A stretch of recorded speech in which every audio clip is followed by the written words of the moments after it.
ನಿಮ್ಮ ಕಂದನ ಮೊದಲ ನಗು, ಮೊದಲ ತೊದಲ ನುಡಿ, ಮೊದಲ ಹೆಜ್ಜೆ, ಅಮ್ಮನ ಮೊದಲ ಕೈತುತ್ತು, ಸದೃಢ ಹಾಗೂ ಆರೋಗ್ಯಕರ ಬೆಳವಣಿಗೆಗಾಗಿ ಪಾರಂಪರಿಕ ಪದ್ಧತಿಯಲ್ಲಿ ತಯಾರಾದ ಪೌಷ್ಟಿಕ ಆಹಾರ ಮಿಲೆಕ್ಸ್ ಮದರ್ ರೂಟ್, ಮೂಳೆಗಳ ಹಾಗೂ ಮೆದುಳಿನ ಬೆಳವಣಿಗೆಗೆ ಪೂರಕ. ಮಿಲೆಕ್ಸ್ ಮದರ್ ರೂಟ್ ತಾಯಿಯ ಪ್ರೀತಿಯಷ್ಟೇ ಪರಿಶುದ್ಧ. ಖರೀದಿಸಲು ಲಿಂಕ್ ಡಿಸ್ಕ್ರಿಪ್ಷನ್ ಹಾಗೂ ಪಿನ್ ಕಾಮೆಂಟ್ನಲ್ಲಿದೆ.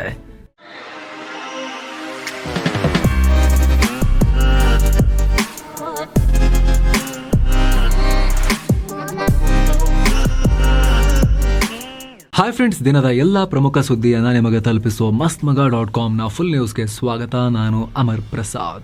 ಭಾರತ ಮತ್ತು ಅಮೆರಿಕ ನಡುವಿನ ಟ್ಯಾರಿಫ್ ಸಮರ ದಿನಕ್ಕೊಂದು ಟ್ವಿಸ್ಟ್ ಪಡ್ಕೊಳ್ತಿರೋ ಹೊತ್ತಲ್ಲಿ ಭಾರತದಲ್ಲಿ ಮಹತ್ವದ ಬೆಳವಣಿಗೆಯಾಗಿದೆ. ಟ್ರಂಪ್ ಹೇರಿರೋ ಟ್ಯಾರಿಫ್ ಕುರಿತು ಚರ್ಚೆ ಮಾಡೋಕೆ, ಅದರ ಪರಿಣಾಮಗಳನ್ನು ಪರಿಶೀಲಿಸೋಕೆ ಮೋದಿ ಸರ್ಕಾರ ಹೈ ಲೆವೆಲ್ ಮೀಟಿಂಗ್ ನಡೆಸಿದೆ. ದಿಲ್ಲಿಯಲ್ಲಿರೋ ಲೋಕ ಕಲ್ಯಾಣ ಮಾರ್ಗದ ಪಿಎಂ ನಿವಾಸದಲ್ಲಿ ಕೇಂದ್ರ ಸರ್ಕಾರ ಎಕನಾಮಿಕ್ ಅಡ್ವೈಸರಿ ಕೌನ್ಸಿಲ್ ಇಎಸಿನ ಮೀಟಿಂಗ್ ನಡೆಸಿದೆ.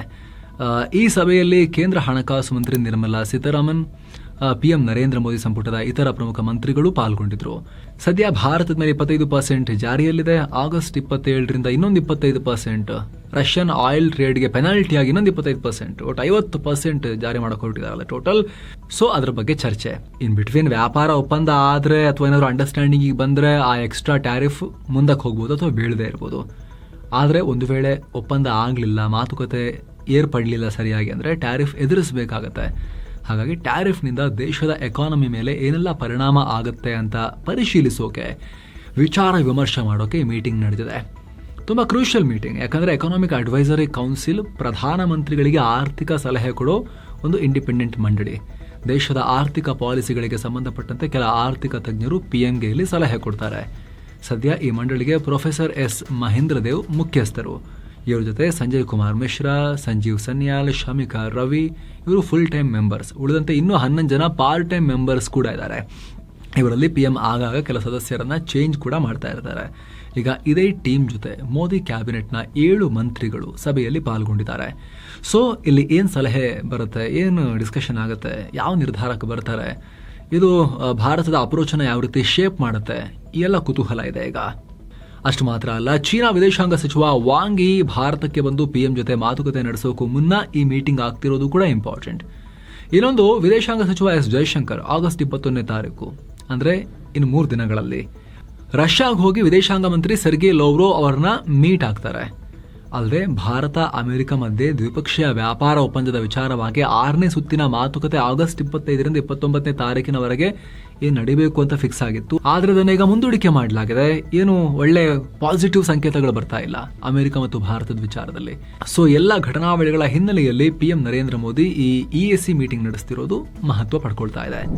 ಏನು ಇದೆಲ್ಲದರ ಮಧ್ಯೆ ರಷ್ಯಾ ಅಧ್ಯಕ್ಷ ಪುಟಿನ್ ಪಿಎಂ ನರೇಂದ್ರ ಮೋದಿ ಅವರಿಗೆ ಫೋನ್ ಕಾಲ್ ಮಾಡಿ ಮಾತಾಡಿದ್ದಾರೆ. ಟ್ರಂಪ್ ಜೊತೆಗೆ ಅಲಾಸ್ಕಾದಲ್ಲಿ ಏನ್ ಚರ್ಚೆ ಆಯಿತು ಅದನ್ನ ಪಿಎಂ ನರೇಂದ್ರ ಮೋದಿ ಅವರಿಗೆ ಪುಟಿನ್ ಬ್ರೀಫ್ ಮಾಡಿದ್ದಾರೆ. ಮೋದಿ ಪುಟಿನ್ಗೆ ಈ ವರ್ಷದ ಕೊನೆಯಲ್ಲಿ ಭಾರತಕ್ಕೆ ಬನ್ನಿ ಅಂತ ಹೇಳಿ ಮತ್ತೆ ಆಹ್ವಾನ ಕೊಟ್ಟಿದ್ದಾರೆ ಅಂತಲೂ ಹೇಳಲಾಗ್ತಿದೆ. ಖುದ್ದು ಪಿಎಂ ಇದ್ರ ಬಗ್ಗೆ ಪೋಸ್ಟ್ ಕೂಡ ಹಾಕಿದ್ದಾರೆ. ಅಲಾಸ್ಕಾದಲ್ಲಿ ನಡೆದ ಶಾಂತಿ ಸ್ಥಾಪನೆಯ ಮಾತುಕತೆಯನ್ನ ಭಾರತ ಸ್ವಾಗತ ಮಾಡುತ್ತೆ ಅಂತ ಹೇಳಿ ಪಿಎಂ ಹೇಳಿದ್ದಾರೆ. ಮೀಟಿಂಗ್ ನಲ್ಲಿ ನಡೆದ ಪ್ರಗತಿಯನ್ನ ಭಾರತ ಶ್ಲಾಘಿಸುತ್ತೆ. ಶಾಂತಿಗಾಗಿ ಪುಟಿನ್ ಮತ್ತು ಟ್ರಂಪ್ ಲೀಡರ್ಶಿಪ್ ನಲ್ಲಿ ತುಂಬಾ ಚೆನ್ನಾಗಿ ಕೆಲಸ ಆಗಿದೆ ಅಂತ ಹೇಳಿ ಭಾರತದ ವಿದೇಶಾಂಗ ಇಲಾಖೆ ಕೂಡ ರಿಯಾಕ್ಟ್ ಮಾಡಿದೆ. ಪಾಕ್ ನೌಕಾಪಡೆಯ ಅಸಹಾಯಕತೆ ಕುರಿತಂತೆ ಬೆಚ್ಚಿ ಬೀಳಿಸೋ ಮಾಹಿತಿ, ಪಾಕ್ಗೆ ಬೆಚ್ಚಿ ಬೀಳಿಸೋ ಮಾಹಿತಿ ಲಭ್ಯ ಆಗಿದೆ. ಮತ್ತು ಪಾಕ್ ಪ್ರಿಯರಿಗೆ ಕಳೆದ ಮೇನಲ್ಲಿ ಭಾರತ ನಡೆಸಿದ ಆಪರೇಷನ್ ಸಿಂಧೂರ್ ವೇಳೆ ಪಾಕ್ ನೌಕಾಪಡೆ ಯುದ್ಧಕ್ಕೆ ಹೆದರಿ ಔತ್ಕೊಂಡು ಕೂತಿತ್ತು ಅನ್ನೋದು ಈಗ ಸ್ಯಾಟಲೈಟ್ ಇಮೇಜಸ್ ನಿಂದ ಸಾಕ್ಷ್ಯ ಸಮೇತ ಬಯಲಾಗಿದೆ. ಎಂತ ಕೆಲಸ ಮಾಡಿದ್ದಾರೆ ನೋಡಿ, ಇಂಟ್ರೆಸ್ಟಿಂಗ್ ಇದೆ ಇದು. ಒಂದ್ ಕಡೆ ಭಾರತೀಯ ವಾಯುಪಡೆ ಪಾಕ್ನ ಉಗ್ರ ನೆಲೆಗಳನ್ನ, ವಾಯು ನೆಲೆಗಳನ್ನ ಪುಡಿಗಡ್ತಾ ಇದ್ರೆ, ಅಥವಾ ಪಾಕಿಸ್ತಾನದ ನೌಕಾಪಡೆಗೆ ಭಾರತೀಯ ನೌಕೆಗಳ ಹೆದರಿಕೆ ಶುರುವಾಗಿತ್ತು. ಹೀಗಾಗಿ ಕರಾಚಿಯಿಂದ ದೂರ 106 ಕಿಲೋಮೀಟರ್ ದೂರ ಪಾಕ್ ಹಡಗುಗಳನ್ನು ತಗೊಂಡೋಗಿ ಕದ್ದಿಟ್ಟಿತ್ತು. ಯುದ್ಧಕ್ಕೆ ರೆಡಿ ಇಟ್ಕೊಳ್ಳೋದ್ರ ಬದಲಿಗೆ ಇರಾನ್ ಬಾರ್ಡರ್ ಹತ್ತಿರಕ್ಕೆ ತಗೊಂಡೋಗಿ ಅಲ್ಲಿ ಇಟ್ಕೊಂಡಿತ್ತು. ಮೇ 10ನೇ ತಾರೀಕು ಗ್ವಾದರ್ ಪೋರ್ಟ್ನ ಕಮರ್ಷಿಯಲ್ ಟರ್ಮಿನಲ್ನಲ್ಲಿ, ವಾಣಿಜ್ಯ ಹಡಗು ನಿಲ್ಲೋ ಪೋರ್ಟ್ನಲ್ಲಿ, ಆ ಟರ್ಮಿನಲ್ಗಳಲ್ಲಿ ತಗೊಂಡೋಗಿ ಯುದ್ಧ ನೌಕೆಗಳನ್ನು ಬಚ್ಚಿಟ್ಟಿತ್ತು. ಇದು ಸ್ಯಾಟಲೈಟ್ ಇಮೇಜಸ್ ಅಲ್ಲಿ ಕಾಣಿಸಿದೆ. ಇದರಲ್ಲಿ PNS Alamgir, Babur class corvette, frigate ನೌಕೆಗಳೆಲ್ಲ ಇದಾವೆ. ಪಾಕ್ ಆಪರೇಷನ್ ಸಿಂಧೂರ್ಗಿಂತ ಕೇವಲ 6 ತಿಂಗಳು ಮೊದಲು ನಮ್ಮ ಬಳಿ ನ್ಯೂ ಡಿಟರೆಂಟ್ ಇದೆ, ಹೊಸ ಪ್ರತಿರೋಧ ಒಡ್ಡಕ್ಕೆ ನಮ್ಮ ಹತ್ರ ಅಸ್ತ್ರ ಇದೆ ಅಂತ ಹೇಳ್ಕೊಂಡಿತ್ತು. ಸ್ಥಳೀಯವಾಗಿ ಡೆವಲಪ್ ಮಾಡಿದ P282 ಹೆಸರಿನ ಹಡಗಿನಿಂದ ಲಾಂಚ್ ಮಾಡಬಹುದಾದ ಬ್ಯಾಲಿಸ್ಟಿಕ್ ಮಿಸೈಲ್ ಇದೆ. ಇದು ಬರೋಬ್ಬರಿ 350 ಕಿಲೋಮೀಟರ್ ದೂರ ನುಗ್ಗಿ ಟಾರ್ಗೆಟ್ನ ಪ್ರಿಸೈಸ್ ಆಗಿ ಹೊಡೆದು ಹಾಕುತ್ತೆ. ಇದನ್ನು ಚೀನಾ ಮೇಡ್ ಜುಲ್ಫಿಕರ್ ಕ್ಲಾಸ್ ಫ್ರಿಗೇಟ್ನಿಂದ ಟೆಸ್ಟ್ ಮಾಡಿದ್ದೀವಿ ಅಂತ ವಿಡಿಯೋ ಕೂಡ ರಿಲೀಸ್ ಮಾಡಿತ್ತು. ನಮಗೆ ಯಾವುದೇ ಶತ್ರುಗಳ ಟಾರ್ಗೆಟ್ ಹೊಡೆದು ಹಾಕೋ ತಾಕತ್ತಿದೆ ಅಂತ ಹೇಳ್ಕೊಂಡಿದ್ರು. ಆದರೆ ಆಪರೇಷನ್ ಸಿಂಧೂರ್ ಶುರುವಾದ ಮೇಲೆ ಭಾರತದ ನೌಕೆಗಳು ಪಾಕ್ ಹತ್ತಿರಕ್ಕೆ ಬಂದ ನಂತರ ಪಾಕ್ ನೌಕೆಗಳು ಸೀಕ್ರೆಟ್ ಜಾಗಕ್ಕೆ ಹೋಗಿ ಕದ್ದು ಕೂತಿರೋದು ಬಾಲ ಮುದುರ್ಕೊಂಡು, ಕಮರ್ಷಿಯಲ್ ಹಡಗು ಅಂತ ಹೇಳಿ ಹಾನಿ ಮಾಡದೇ ಇರಲಿ ಅಂತ ಅಲ್ಲಿ ತೊಗೊಂಡೋಗಿ ನಿಲ್ಲಿಸ್ಕೊಂಡಿರೋದು ಈಗ ಬಯಲಾಗಿದೆ. ಒಂದಷ್ಟನ್ನು ತಗೊಂಡೋಗಿ ಚೀನಾ ನಿರ್ಮಾಣ ಮಾಡಿದ್ದ ಗ್ವಾದರ್ ಪೋರ್ಟ್ನ ವಾಣಿಜ್ಯ ಟರ್ಮಿನಲ್ನಲ್ಲಿ ಬಚ್ಚಿಟ್ಟಿದ್ರು.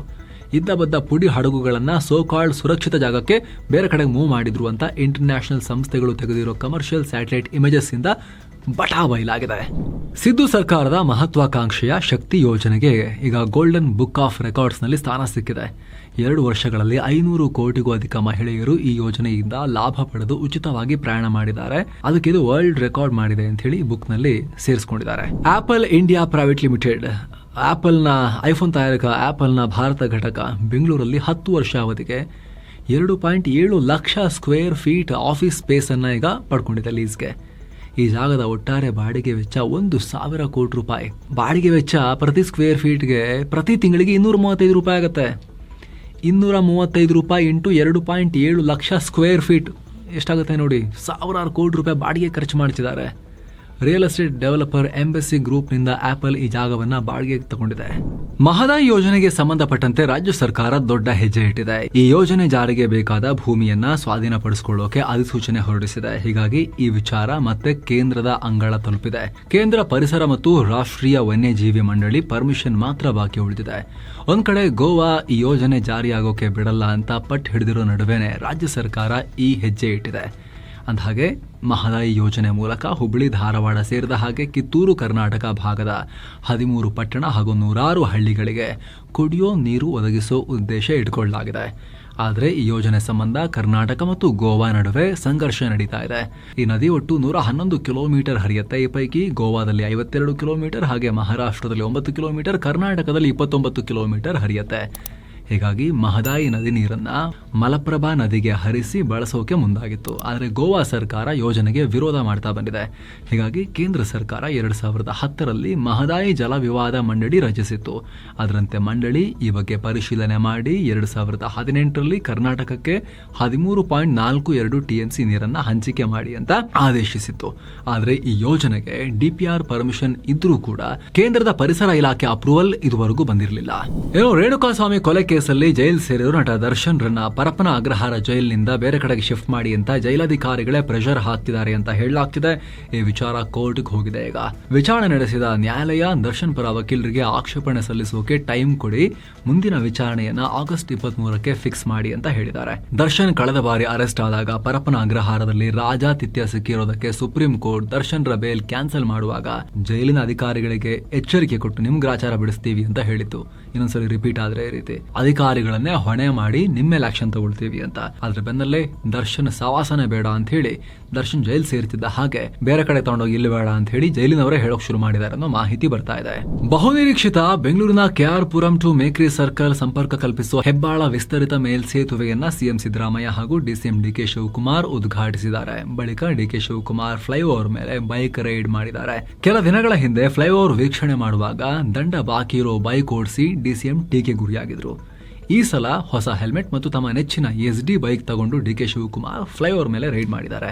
ಸ್ವಲ್ಪ ಅದೇ ರೀತಿ ಪೀಕ್ ಟೈಮ್ ನಲ್ಲಿ ಟ್ರಾಫಿಕ್ ಏರಿಯಾಗಳಲ್ಲೂ ಸ್ವಲ್ಪ ಮಾಸ್ಕ್ ಏನಾರು ಹಾಕೊಂಡು ನಿಮ್ಗೆ ಗೊತ್ತಾಗ್ದಿರೋ ತರ ಬೈಕ್ ರೈಡ್ ಮಾಡಿ ನೋಡಿ ಒಂದ್ಸಲಿ. ಸ್ವಲ್ಪ ಅವಾಗ ಎಕ್ಸ್ಪೀರಿಯನ್ಸ್ ಆಗುತ್ತೆ. ಟ್ರಾಫಿಕ್ ಜಾಮ್ ಅಂದ್ರೆ ಏನು, ಹಿಂಗಿರುತ್ತೆ, ಜನ ಎಷ್ಟು ಕಷ್ಟಪಡ್ತಿದ್ದಾರೆ ಅಂತೇಳಿ ಅದೊಂದು ಎಕ್ಸ್ಪೀರಿಯನ್ಸ್ ಆದ್ರೆ ಒಳ್ಳೇದಲ್ವಾ. ಬರೀ ಖಾಲಿ ರೋಡ್ ಓಡಿಸಿದ್ರೆ ಏನ್ ಮಜಾ ಬರುತ್ತೆ. ಏನೋ ಕರ್ನಾಟಕದಲ್ಲಿ ಮಳೆ ಮುಂದುವರೆದಿದೆ. ಕಳೆದ 24 ಗಂಟೆಯಲ್ಲಿ ಬೀದರ್ ಜಿಲ್ಲೆ ಔರಾ ತಾಲೂಕಿನ ಬಂಡಾರ್ ಕುಮಟಾ ಅನ್ನೋ ಕಡೆ ಅತಿ ಹೆಚ್ಚು 254 ಮಿಲಿಮೀಟರ್ ಮಳೆಯಾಗಿದೆ. ಹಾಗೆ ಸದ್ಯ ಚಿಕ್ಕಮಗಳೂರು, ಬೆಳಗಾವಿ ಸೇರಿ ಕರ್ನಾಟಕದ ಇತರ ಕೆಲ ಪ್ರದೇಶಗಳಲ್ಲಿ ಭಾರಿ ಮಳೆ ಕಂಟಿನ್ಯೂ ಆಗಿದೆ. ಮುಂದಿನ 24 ಗಂಟೆ ಕಾಲ ಬೆಳಗಾವಿ, ಉಡುಪಿ, ಉತ್ತರ ಕನ್ನಡ ಜಿಲ್ಲೆಗಳಲ್ಲಿ ಜೋರಾಗಿ ಮಳೆಯಾಗುತ್ತೆ. ಹಾಗೆ ಆ ಭಾಗದಲ್ಲಿ ಈ ಕಾರಣಕ್ಕಾಗಿ ರೆಡ್ ಅಲರ್ಟ್ ಕೂಡ ಕೊಡಲಾಗಿದೆ.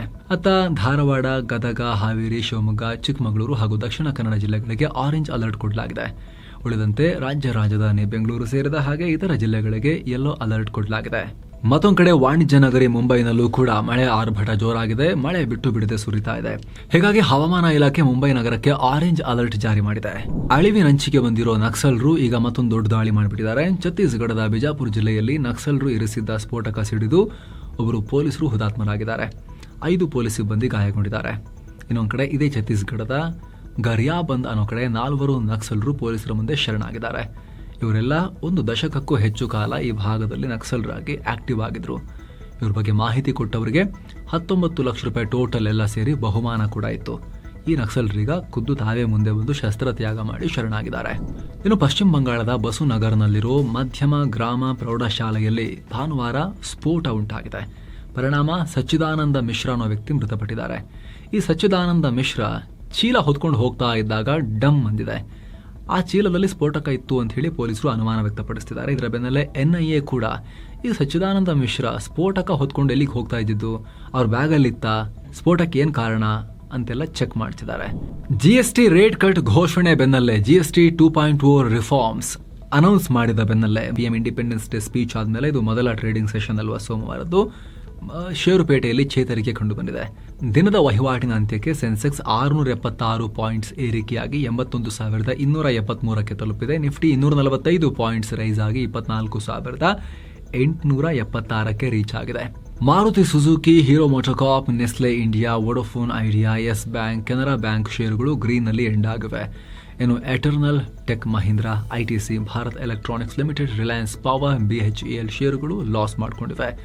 ಡಾಲರ್ ಮುಂದೆ ರೂಪಾಯಿ ಮೌಲ್ಯ 23 ಪೈಸೆ ಏರಿಕೆಯಾಗಿ 87 ರೂಪಾಯಿ 36 ಪೈಸೆ ಆಗಿದೆ.